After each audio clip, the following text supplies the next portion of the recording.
Imagine waking up one morning and discovering that the clock has mysteriously jumped forward by an hour. You didn't oversleep and your watch isn't broken, yet somehow the day feels different. The sun seems to rise later, evenings stretch longer, and suddenly everyone is talking about losing an hour of sleep. This strange ritual happens every year in many parts of the world and is known as daylight saving time. But why do we adjust our clocks at all? Why not simply keep the same time year-round? The story behind daylight saving time is surprisingly complex, involving science, history, war, economics, and even a few famous misunderstandings. To understand why millions of people shift their clocks twice a year, we have to go back centuries to a time when the relationship between daylight and daily life was much more direct than it is today. Let's explore, right here, on History of Simple Things.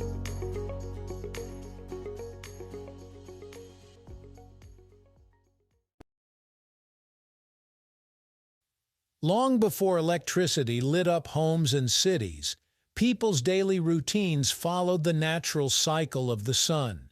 Farmers, merchants, and craftsmen typically began their work at sunrise and stopped when darkness fell. In this sense, daylight itself determined the schedule. But as societies industrialized in the 18th and 19th centuries, artificial lighting changed everything. People could now work and stay active long after sunset. Yet the length of daylight still changed dramatically between seasons, especially in regions farther from the equator. In summer, the sun rose very early and set late, leaving many hours of daylight that people often slept through in the morning. Some thinkers began to wonder whether society could make better use of those bright summer hours simply by shifting the clock. One of the earliest recorded proposals came from Benjamin Franklin in 1784.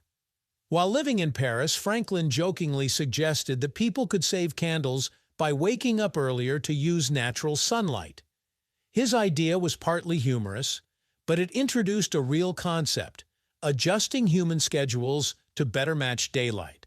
However, Franklin never proposed actually changing the clocks.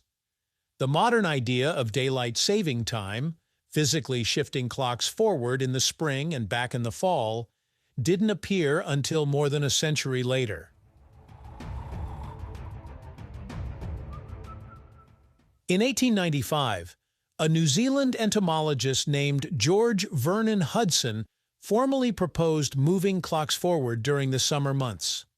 Hudson loved collecting insects after work, and extra daylight in the evening would give him more time for his hobby. Around the same time, a British builder named William Willett also promoted the idea in the early 1900s. Willett noticed that many people slept through beautiful summer mornings while wasting daylight that could have been enjoyed later in the day. He launched a campaign in Britain advocating that clocks be shifted forward during summer months, arguing that it would improve productivity, recreation, and energy use. Despite these proposals, governments were slow to adopt the idea until a global crisis made it suddenly appealing.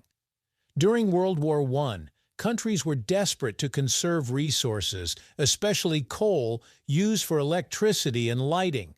In 1916, Germany became the first country to implement daylight saving time as a national policy, hoping that longer evening daylight would reduce the need for artificial lighting.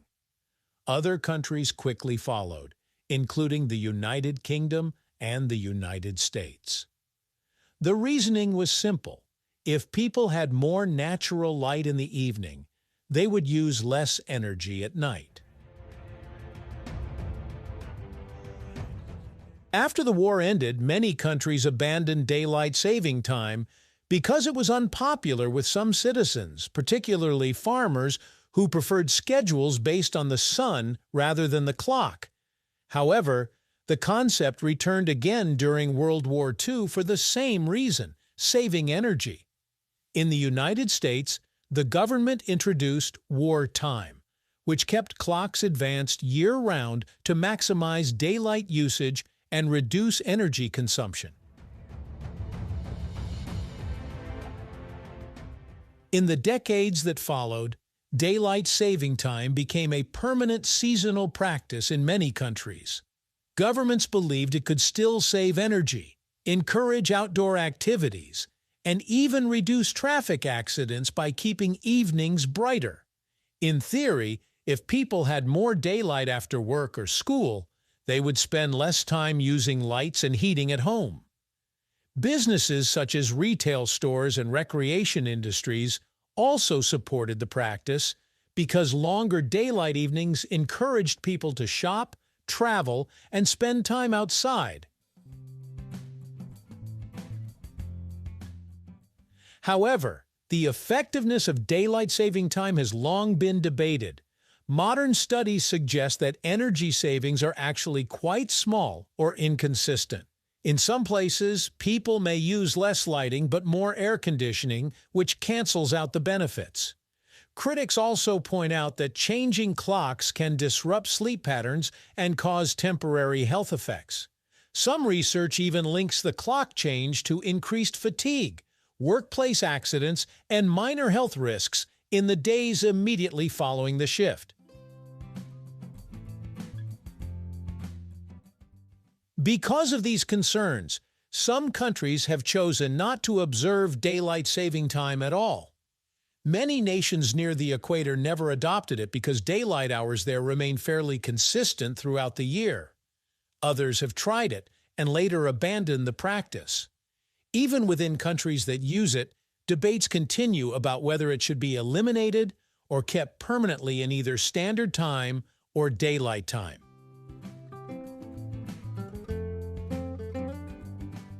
Despite these controversies, daylight saving time remains widely used across North America, Europe, and parts of other regions. Twice a year, millions of people still perform the familiar ritual: spring forward in the spring and fall back in the autumn. The system may not be perfect, but it represents an interesting attempt to reshape human schedules around the changing patterns of the sun. In the end, daylight saving time exists because humans have always tried to balance technology, productivity, and the natural world. What began as a clever idea to make better use of sunlight eventually became a global timekeeping experiment that affects everyday life for billions of people.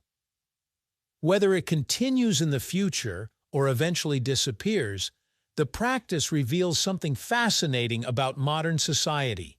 Even in a world filled with artificial light and digital clocks, the rising and setting of the sun still influences how we organize our lives. Thank you for watching. If you have suggestions for our next video, feel free to share them in the comments below. We'll be sure to give you an acknowledgement for your contribution.